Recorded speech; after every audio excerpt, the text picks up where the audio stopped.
Welcome to your regular Thursday footy fix. Great to have everybody with us. Luke and KJ and Stevie as well. A couple of great guests coming your way. Jon Champion of ESPN and also Chris Mavinga of Toronto FC.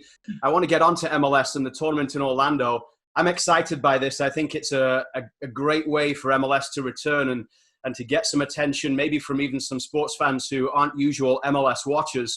Do you think they're doing the right thing here to get back in this environment? I do. I think, given the problems of dealing with this pandemic, I think putting it all in one place is probably the way to go, rather than trying to stage matches around the country at this stage. I know that's the hope further down the road in the regular season, once we get through August, September and into the fall, that we do get to have matches in home markets, and let's hope that is the case. But for now, to get a bulk of matches away and to seize a little bit of the sporting spotlight that's on offer, I think this is a really good solution. And I'm just glad there's been compromise in the end on both sides. I know it's been a rough ride for the players in particular through these negotiations, but hats off to them for saying, look, we are professional footballers, we need to play. Let's ultimately get on with it, although they have had to compromise more than they would have wanted to. So, yeah, really looking forward to it. I mean, when it starts, they're going to be in direct competition with the Bundesliga, Premier League, La Liga, Serie A. But the beauty of the timing is that as those domestic leagues in Europe hopefully reach a conclusion, as long as they get through, there is going to be a period where there are just sporadic Champions League and Europa League games, but no great quantity of them. So, in fact, the soccer scene is going to be relatively clear for MLS to get viewers around the world for these games. So I think that's really important. And I just hope that the product that's put on the screen at the wide world of sports is going to look good. I don't doubt that the quality of the games will be good enough to entertain people, but I hope it looks good and it sounds good as well. And I think there are a lot of questions still to be answered on that front. Well, ask the man himself. Are you excited to be back there, mate, playing a bit of football and kicking the ball around? Yes. Hi, guys. Hey, good to have you. Hello. Yes. I'm very happy to be back on the field with the guys, and yes, next week we're gonna start to train with all the players, so it's gonna be great. And yes, now I'm really happy to be back on the field. What's the mood around the players about this tournament in Orlando? Do you all feel it's a good way to get the season going again? Is there an excitement about the fact that you can go straight into a tournament with a chance to win something, even just a few weeks after you start again? The feeling was a little bit strange, because I think like some of the players, they don't want it to go like for 2 months or 3 months for a tournament, but at the same time that we wanted to be back on the field. And yes, now it's official. We know we're going to go to Orlando, and because we play for TFC, we want to win trophy. So we're going there for win the trophy for sure. Chris, the draw takes place this afternoon. We're going to find out Toronto FC's opponents in the tournament. We were talking earlier about maybe TFC being in the same group as Montreal Impact. Would you like that? I know how much you love playing against them. In fact, every time I see you play against them, I think you're the man of the match. You always have a worldie of a game. You must love playing against that team. I love playing against Montreal because I had some history with them before I come to Toronto. So I was nearly to sign with Montreal, but some things happened, and I chose to sign with Toronto FC, and now I'm really proud to play with Toronto FC, and that's why when I play against Montreal, I want to be the best. I want to show them, but they make the wrong choice. There was no choice about me, and Toronto FC trust me, and then now I'm happy to be here. I won some trophies with Toronto FC, and they didn't. So yes, of course. Yes, I want to be the best. I know some French speaking, they just send a message and they wanted me to play with them, but I said no, I'm the champion. So sorry guys. Chris, I'm wondering if you've actually been to ESPN Wide World of Sports yet, because I know you guys go to California now. And then my follow-up question would be, what's it going to be like playing in a smaller stadium with no fans, and how will you guys combat that to try and bring the energy and bring the excitement of a real first-team professional game?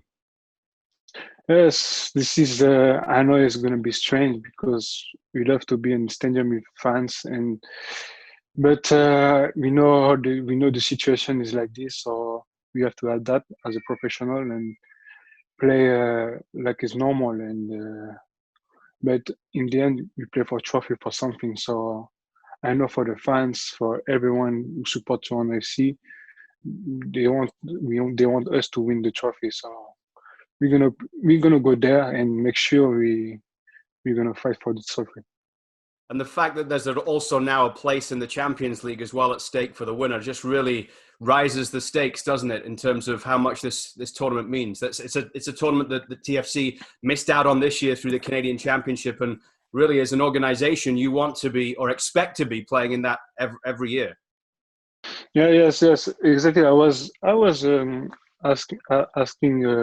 Greg about the Champions League yesterday, because yes, I'm here because I want to play the Champions League every year, and unfortunately last season we lost the Canadian Cup, and I didn't know if we win the Orlando Cup, the Orlando tournament, we're gonna go through to the Champions League. So it's a good thing for us because we want to play Champions League every year, and I think all the fans, they want to see us to play Champions League, and of course now it's more exciting for us to be able to play the Champions League if we win the tournament.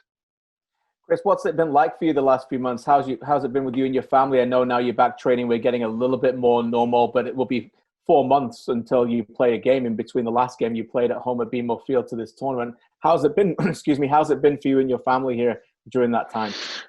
Yeah, it was a little bit difficult time, but because as you know, I think I lost my ankle during this time, and it was hard because my uncle has 5 years old twins, and he left behind him his family.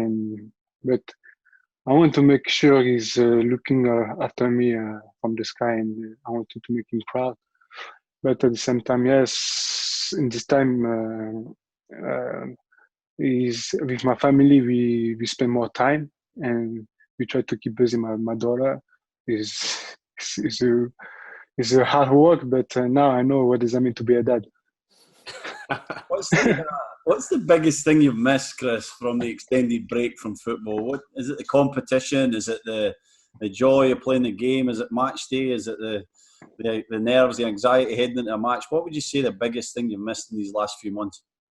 What I miss the most is the pressure the day before the game. You know, when you sit back in the bed and you lay down, you just think about the game tomorrow. This was the thing. Every weekend I was feeling this, and I say, but at the same time, I was feeling like when I will be retired from the soccer, it's gonna be like this. So it was strange feeling, and yeah, this is the thing I was missing a lot, and of course to be in the stadium with full of fans and play in the field and enjoy, win the game. Yes, I miss a lot. We got you on. One of the reasons, Chris, is because the game of the week that Toronto FC is replaying on the club website this week, torontofc.ca, is the playoff game from City Field last year at the Met Stadium against NYCFC. That game, of course, with Alejandro Pozuelo's Panenka penalty right at the end. A game that I remember for it being another statement from a team that has learned how to win, to be able to go into an opposition stadium and to perform and play very well. Just want to get your thoughts on that night, but also as a whole, the fact that you get into the playoffs and having built this relationship, Omar Gonzalez, all of a sudden, who had been such a strong piece towards the end of the season, goes out with the injury. Laurent Simon comes in, and it was all change at the back during that playoff run. Yes. But when you play with Lolo and even Roma, they have a lot of experience more than me. So they help you a lot. And for me, it was not a big change between these two guys. But of course, we have the same goal, and we wanted to make sure we want to play the final in MLS Cup. So yes, unfortunately, Omar was injured, but Lolo did a great job. Chris, what's that like? Take our fans and our listeners into the field when you're standing there in a centre-back partnership with Laurent Simon or with Omar Gonzalez. I know you say it's not much different, but does one talk more than the other? Do you feel a need when you have to be talking more communication? Because I know, as Steven has spoke about being a professional player for so many years defensively, it's so important to keep talking. When can you step forward? How are things changing there when different players are on there, or how, talk us through that combination that you work with those players, if you can. No, I don't think it's a lot of changing between those guys because Omar is a vocal leader. So I'm the guy who I prefer to follow the guy who's more leader than me. So for me, if I play with Omar or Lolo, is the same because they're the same type of players. They want to be the leader of the defense, and I'm okay with that. I don't want to be a lead because Omar is missing. I don't want to be now the leader. I know Lolo is like this, so I say, okay, Lolo, I know you didn't play the last 10 games before the playoff, but you have to be the leader of the defense. So I will follow you. So it's going to be not a big problem. So yes, Omar came later on during the season. He made a great job, and before he came to play with us, I said to him, yes, I'm not the vocal leader, so you have to take this job and I will follow you. Sorry, go ahead. Yeah, just a follow up to that. Sorry, I thought you'd finished. With that playoff run that Luke mentioned, there were so many moments there when you guys came through adversity. Think about Atlanta when it began and there was that flurry and they scored and there was the penalty and obviously the save by Quinton Westberg. What is going through your mind at those moments, at those times when Atlanta have that time and obviously you guys have to come back and same in New York with New York. Obviously they had a flurry in the second half before you were able to score. How calm are you in those moments? What are you guys talking about during that time when the other team has the momentum? Yeah, yes, of course, the first 10 minutes was hard, difficult time for us. But, when you have a teammate with a lot of experience and you can trust with everyone around you, we just said, okay, before the game, we think about some strategy before the game, and we saw we give up some mistake and we changed everything quickly. So we adapt for the game because you can have a plan before the game and you can see during the game it's not working. So we adapt quickly because we had some good and bad moments together. So you can say to everyone want to be the best in the field, and I think that's why we have a big club and Atlanta we have a lot of success against them. So I think the penalty, when he missed the penalty, I was sure we're gonna win this game. I was sure. Chris, you came over from Europe a few years ago. Tell us a little bit about settling into life in Toronto and then MLS in general. What do you like about the league and maybe some improvements that you would like to see as the league grows and grows in its 25th year? Yeah, well, yes. When I came from Europe to MLS, honestly, I didn't know about the league, but I know Toronto FC did well the year before I came, so I was sure that it's going to be great for me. And the league, yes, is growing up very quickly, and most of the people in Europe, they think it's not a great league, but when you see some player come from Europe, they have some difficult times here. So yes, even for me, when I came the first game, I was too much Europe thinking, see it's going to be okay. And the first games like in Atlanta in 2017 was my worst game in Toronto FC. So after that, I was like, okay, now you have to play your best game. You have to be 100% because if you play like 50%, you have no chance even in this league. So now, yeah, you can see the league is improving, and the good example is Alphonse Davies in Bayern Munich. He's doing well there. So we have a lot of potential here, talent, and it's going to be great for the next couple of years. How's the league got better since you arrived, even in 2017? Because it seems that each year that the standard of Major League Soccer is improving, and you're now in 17, 18, 19, fourth season. There's the grade 3 math. That's why I keep failing on my son's homeschooling. But I can count on my fingers. How is it improving each year, Chris? Yeah, it's improving a lot. It's improving a lot. Even what I know, it's improving a lot because I know some players they sign here for MLS. So every year is difficult.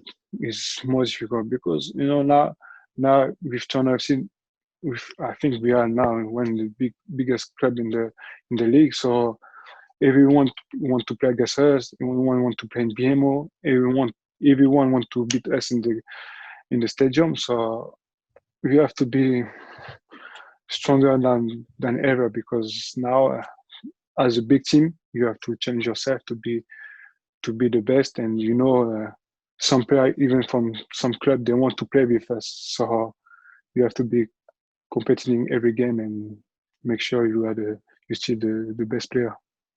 It's one of Toronto FC's major strengths right now has been continuity. There's not been a lot of changes to your roster over the last few months, and obviously you carried that momentum you had last year into the start of the season where you played very well for 2 games. Probably you definitely should have won both.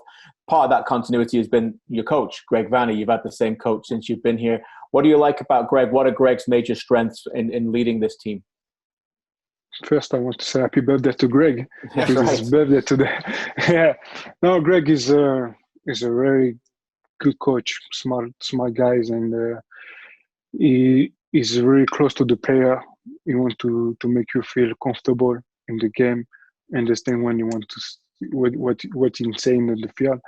And for me, is I don't know about other coach, but he's one of my best coach I had in my career because he want me to play with confidence, and I think all the players want this, and of course, for me is very smart because like 2017 we play 5 in the defense and the final it just changed. Nobody know before the games we're gonna play 4 and then we play 4 and we play amazing game. So he's thinking about everything every detail. So he's a perfect coach. Just before we go, Chris, I want to ask you what it was like. I'm always intrigued to hear players when they've had the opportunity to be in different surroundings. And you came through youth system at PSG, one of the biggest clubs in the world. You spent some time, early pro career at Liverpool as well. Just tell us what it was like as someone who was making his way in the game at that point to be in those surroundings, PSG and Liverpool. Yeah, yes, Paris and Liverpool because I played from the academy, and I learned a lot. But the most time I learned it was in the Liverpool where I used to train with the first team, and in this time I saw what is the high level because when you play around Gerrard, Torres, and it was a very good experience for me when I was too young. But after this experience and history you had, you want to making sure in your career you can keep it and make sure it help you for your game later. So yes, I learned a lot, and I'm really happy to have this experience. And now I think I'm doing this with Toronto FC and try to make my best and win. Were the other players at that time at Liverpool helpful to you in terms of this younger player coming in and being part of the first team squad and getting to train with them? Did they help you out? Yes, of course. The best example is Steven Gerrard, because when I came my first time in Liverpool, I remember this day. I was working the treadmill, so I just want to make the test on the treadmill, and Steven Gerrard came by my side, and he saw me. I was dead. He gave me one water. I say, yes, you want to drink the water? I say, yeah, of course. And I see this guy is Steven Gerrard, the big player, as we know. And at this time, I don't know if you remember, I had some problem with with some I don't know, some problem with the justice. I don't know, justice. Yes, he had some problem there, and he was training me first in the second team. And I remember the first game, the second team coach said, "Yes, Stevie, I give you the captain." He said, "No. You're gonna give the captain from the player. The player is the captain in the second team." And he played the game like he played the Champions League game. He played this game. I remember it was a friendly game, second team, but he played this game like a Champions League game. And he was hard worker. He was make tackle. He was jumping. Everything was trying to shoot from everywhere. But and I said, okay. And when I start to train with the first team, I remember Carragher in the set pieces corner, in the training, it was 100%. For he said, you have to mark, you have to be strong. Even it was training. I was okay. So now I know the high level. They play hard every time, every single time. Even his training, you have to train hard. And this is what I especially get from them. So that's why I said, hey, I'm not the vocal guy, but I want to put in intensity with my composure and my body language every game to make everyone around me to understand that you have to train hard. And I always say, if you train hard, the game is going to be easy, because the training has to be more difficult than the game. If you train during the week hard, the game is going to be, it's never easy, but you have to understand that the situation you see during the week is going to be happen during the game, and you will understand more quickly. Chris, that's fascinating insight. I really appreciate you joining us on Footy Talks today. Thanks for taking the time. We're so glad that you are going to be back on the field very soon. We're all looking forward to having the tournament from Orlando live on TSN, and we'll wait this afternoon to see who TFC gets drawn against in the group stage. But thanks, Chris. The fans, people commenting today, Jeffrey says it's fascinating. Thanks for being there. Karen says, please pass on to Chris, even with no fans in Orlando, everyone from TFC, all the fans will be there in spirit, and they hope you can do really well. And they're so pleased to see you today and being on the show. So thanks for taking the time, Chris. Thanks, Chris. Thank you for having me. Thank you, guys. Thanks, Good to see you again. Thank you. And we'll see you again next week on Footy Talks, 12:30 Eastern Time next Thursday. Thanks, everybody. Everyone.